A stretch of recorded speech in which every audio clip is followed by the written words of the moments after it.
और अभी आप देख सकते हैं लोग सब आके क्या क्या नुकसान हुआ वो देख रहे हैं।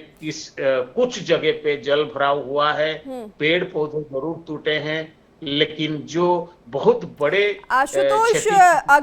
अगर हम गलत नहीं है तो 137 किलोमीटर प्रति घंटे की रफ्तार से ज्यादा अगर तूफान की गति होती है तो उसे चक्रवाती तूफान करार दिया जाता है। और ये चक्रवाती तूफान काफी भयावह होता है, जैसे कि आपने भी बताया, कई लाखों लोगों को सुरक्षित स्थानों पर शिफ्ट भी कर दिया गया है। ओडिशा का तो यहाँ पर हमने देखा है, तस्वीरें भी लगातार स्क्रीन पर दिखा रहे हैं दर्शकों को, किस तरीके से यहाँ पर तबाही मचाई है इस तूफान में। आगे और कितने राज्यों पर इसका प्रभाव देखने को मिलेगा अभी? ये चक्रवाती तूफान, हम फिर से कनेक्शन आशुतोष जी से बनाने की कोशिश करेंगे, फिलहाल हम आप खबर बताते हैं आपको।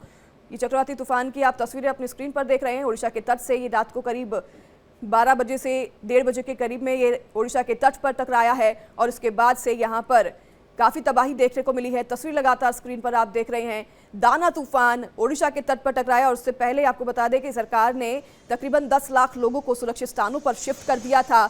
यहाँ पर हालांकि जान हानि की इतनी नुकसान नहीं हुई है जिस तरह से आशीष बता रहे थे। एक वृद्ध महिला है जिनकी मृत्यु हुई है, लेकिन बाकी सभी लोगों को शिफ्ट कर दिया गया था और सरकार लगातार जो भी ज़रूरी एक्शंस हैं वो ले रही हैं इसके खिलाफ। दाना तूफान जैसे ही तट पर टकराया उसकी तस्वीरें स्क्रीन पर आप देख रहे हैं। ये भयावह तस्वीरें सामने आई है। पेड़ उखड़ गए, बिजली के खंभे उखड़ गए और होर्डिंग्स बोर्ड्स जो भी यहाँ पर लगे हुए थे वो सब उखड़ गए और ये तूफान लगातार आगे बढ़ रहा है। हालांकि इसकी जो गति है वो धीमी हुई है, 16 किलोमीटर प्रति घंटे की रफ्तार से तूफान आगे बढ़ रहा है। 110 से 120 किलोमीटर प्रति घंटे की रफ्तार से ओडिशा के तट पर टकराया। रात करीब 12:30 बजे का वो समय जब ये ओडिशा के तट से टकराया। आशुतोष हमारे साथ फिर जुड़ गए हैं ज़्यादा जानकारी के लिए। आशुतोष, जैसे कि मैं आपसे पूछ रही थी, ये रात को ओडिशा के तट से टकराया है, भयावह तस्वीरें हमने देखी हैं, अब ये और कितने राज्यों पर प्रभाव डालेगा आगे? देखिए, जैसे मैंने आपको कहा, जैसे आप इससे पहले भी पूछ रही थी, जो चक्रवाती तूफान है, चाहे नाम कुछ भी हो, जब लैंडफॉल होता है, लैंडफॉल के 2-3 घंटे के अंदर कुछ बारिश होती है उस एरिया में। जैसे मैंने आपको कहा, कुछ जिले जैसे जगत सिंहपुर, केंद्रापड़ा, भद्रक, बालेश्वर, ढेंकानाल, केउंझर, अनुगुल, इस डिस्ट्रिक्ट्स में अभी भी बारिश चल रही है। लेकिन जो मेन था खतरा, लैंडफॉल के बाद वो टल चुका है। बंगाल को ज्यादा अफेक्ट नहीं किया है। जैसे मैंने कहा, कल तक स्कूल कॉलेजेस बंद है और आज 8 बजे भुवनेश्वर एयरपोर्ट से जो कामकाज शुरू होगा, फिर उड़ान भर पाएंगे और उड़ान यहाँ आके लैंड भी कर सकते हैं। स्कूल कॉलेज तो भी बंद रहेगा। समंदर में अभी जो ज्वार है वो है रहेगा 2-4 घंटा। तो अगले 2-4 घंटे में सब कुछ खत्म हो जाएगा। जैसे कल रात भर अपना तबाही जरूर मचाई है ये दाना जो आया था चक्रवाती तूफान। तो लैंडफॉल के बाद अभी जो प्रोसेस है, बारिश जरूर हो रही है। 8 जिलों को मैंने जैसे नाम बताया आपको, अभी उसमें रेड वार्निंग दिया गया है बारिश का। लेकिन अभी ऐसा कुछ खतरा नहीं है। खतरा वो है जहां पे शेल्टर होम में लोगों को रखा गया था, इसीलिए जान मान का कोई भी नुकसान नहीं हुआ है। लेकिन कुछ एरिया में जो निचली हिस्सा होता है उसमें पानी जरूर भरा है। लेकिन समंदर के किनारे अभी लोग एंजॉय कर रहे हैं, रात को देख रहे हैं क्या हुआ था।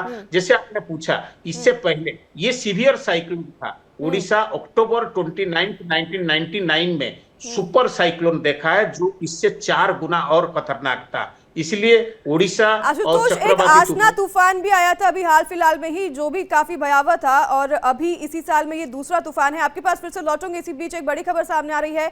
उधर प्रधानमंत्री नरेंद्र मोदी ने ओडिशा के मुख्यमंत्री मांझी के साथ चक्रवात दाना की तैयारियों पर चर्चा की और उन्होंने फोन पर बात करते हुए पीएम मोदी ने केंद्रीय समर्थन का भी आश्वासन दिया है मुख्यमंत्री को। ओडिशा के तट से तूफान टकराया है। इसके बाद आपको बता दें कि प्रधानमंत्री नरेंद्र मोदी ने मुख्यमंत्री मांझी के साथ चक्रवात दाना की तैयारियों पर चर्चा की। फोन पर बातचीत हुई है और फोन पर बातचीत करते हुए प्रधानमंत्री नरेंद्र मोदी ने केंद्रीय समर्थन का आश्वासन ओडिशा को दिया है।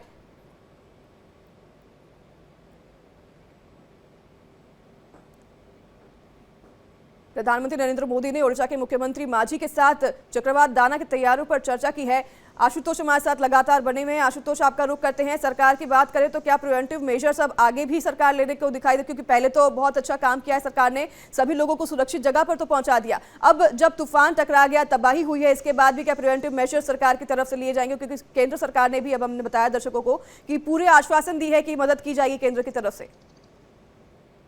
देखिए, पिछले रात को प्रधानमंत्री नरेंद्र मोदी वो उड़ीसा के मुख्यमंत्री माननीय मोहन मांझी से बात किया था। क्या क्या तैयारी है, चाहे वो इलेक्ट्रिसिटी का हो, चाहे कम्युनिकेशन का हो, चाहे शेल्टर होम में लोगों को रखने का हो, चाहे दवाई, चाहे इंजेक्शन, इस सब चीज के जायजा प्रधानमंत्री ने लिया था। और गृह मंत्री अमित शाह ने भी कल उड़ीसा के मुख्यमंत्री मोहन मांझी से बात करके पूरा स्थिति का जायजा। आज जैसे स्थिति अब लगभग खत्म हो चुका है, जो चक्रवाती तूफान दाना, उसके आफ्टर इफेक्ट्स, लैंडफॉल के बाद इफेक्ट्स है। जरूर मैंने जैसे आपको कहा, 8 डिस्ट्रिक्ट में अभी बारिश है, उसमें नुकसान का जायजा लिया जा रहा है। जैसे उड़ीसा के राजस्व मंत्री, सेंटर जो आप बता रहे हैं कि जहां पर शिफ्ट किया गया है, शेल्टर में शिफ्ट किया गया है, वहां की स्थिति कैसी है? क्या वहां पर जितने लोग शिफ्ट हुए हैं वो सही तरीके से वहां पर उनको सभी सुविधाएं दी जा रही है?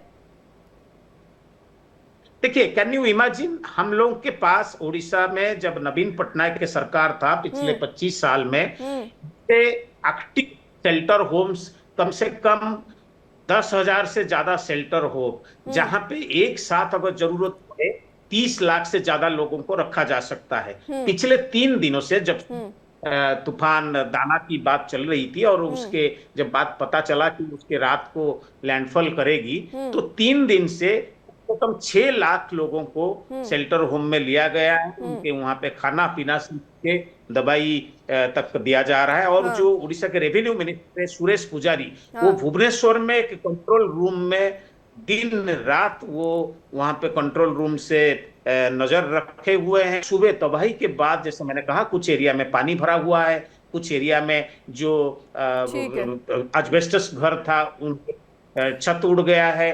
तो उसका स्थिति का जायजा लिया जाएगा, केंद्रों को भी बताया दिया जाएगा। और इनको अभी काम है रिलीफ एंड रेस्क्यू ऑपरेशन का। तो रिलीफ कहाँ क्या नुकसान हुआ, इस चीज को सरकार देख रही है। उसके बाद रिलीफ। बहुत बहुत धन्यवाद आपका हमारे साथ जुड़ने के लिए।